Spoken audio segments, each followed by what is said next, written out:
Bir gün Peygamber Efendimiz görür ki kızı Fatime Hanım'ın evi meleklerle doludur. Ona göre Peygamber Efendimiz kızı Fatime'nin evini ziyaret etmek için gelir. Gelip kızı Fatime'nin evini kapısını açıp içeri girdikte görür ki kızı eliyle erinin paltarlarının söküklerini tikir, ayağıyla oğlu Həsənin beşiğini yırğalayır, ağzı ilə Allah kəlamını olan Quranı oxuyur, əzbərləyir, səsləndirir. Və qızı atası Peyğəmbər Əfəndinin içəri girdiyini görəndə tez ayağa qalxır. Peyğəmbər Əfəndimiz qızına müraciətlə deyir ki, qızım qalxma yenə, otur, işində ol. Amma qızı tez ayağa qalxıb, israrla ayaq üstə durmaqda davam edir. Buna görən Peyğəmbər Əfəndimiz ikinci dəfə qızına müraciət edir ki, qızım otur yenə, ayağa qalxma yenə.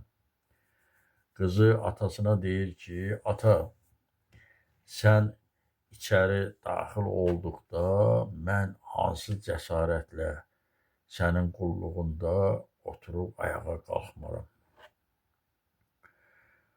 Peyğəmbər Əfəndimiz bunun səbəbini qızına izah etmək üçün deyir, qızım, sənin evin mələklərlə doludur. Bunu eşidən Fatimə xanım heyrətlənərək atasından soruşur ki, ata, hansı səbəbdən mənim evim mələklərlə doludur? Peyğəmbər Əfəndimiz deyir ki, sənin ərinə xidmət etdiyini görmək üçün bir çox mələklər buradadır.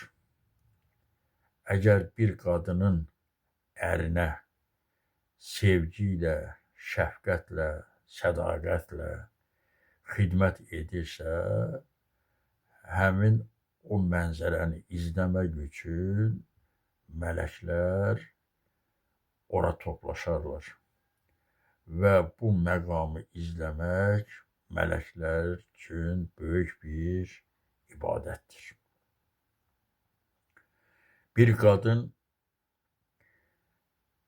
ərinə sevgi ilə, mərhəmətlə, şəfqətlə xidmət edirsə, elə bir qadının Allah dərgahında məqamı yüksəkdir. Allahın bərəkəti və mərhəməti o evə iner. Heç vaxtı o evdən əskik olmaz.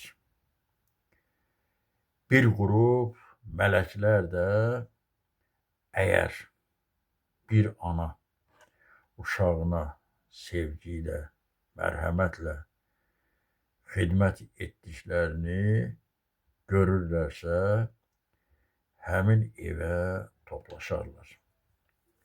Əgər bir ana öz evladını böyük ürək açıqlığı ilə, sevgi ilə, öz məhəbbəti ilə öz uşağını böyüdürsə, belə qadınların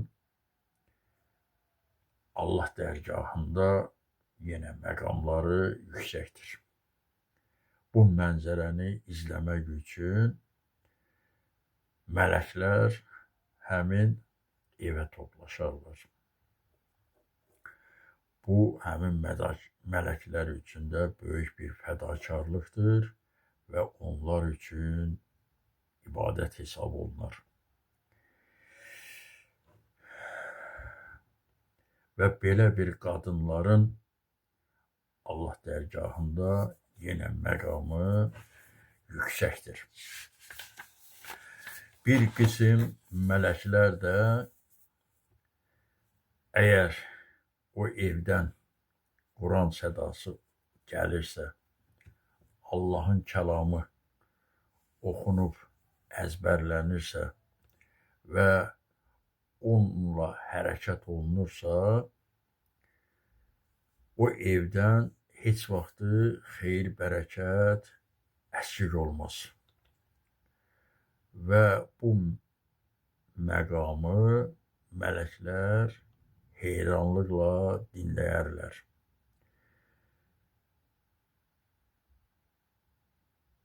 Quran bir müminin ən böyük rəhbəridir. Onu oxuyan qəlbinə nur doldurur. Həyatına bərəkət gətirir.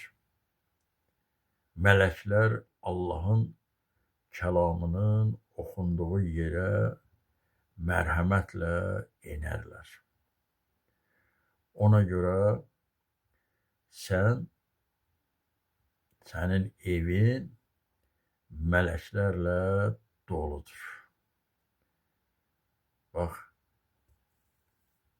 bu səbəblərdən burada məqsəd Fatimi xanımın adi bir həyat yaşayışında insanlara çatdırılacaq böyük nəsihətdir. Görün, Fatıma xanımın hərəkətlərinin Allah məqamında nə qədər hörməti vardır, nə qədər dəyərləndirilir. Ona görə Allah bizim xanımlarımızı da, bütün qadın və qızları da Fatıma xanımın davranışları kimi davranmağı nəsib etsinlər və Allah məqamında onların hörməti uca olsun. Diqqətinizə görə çox sağ olun, minnətdarım.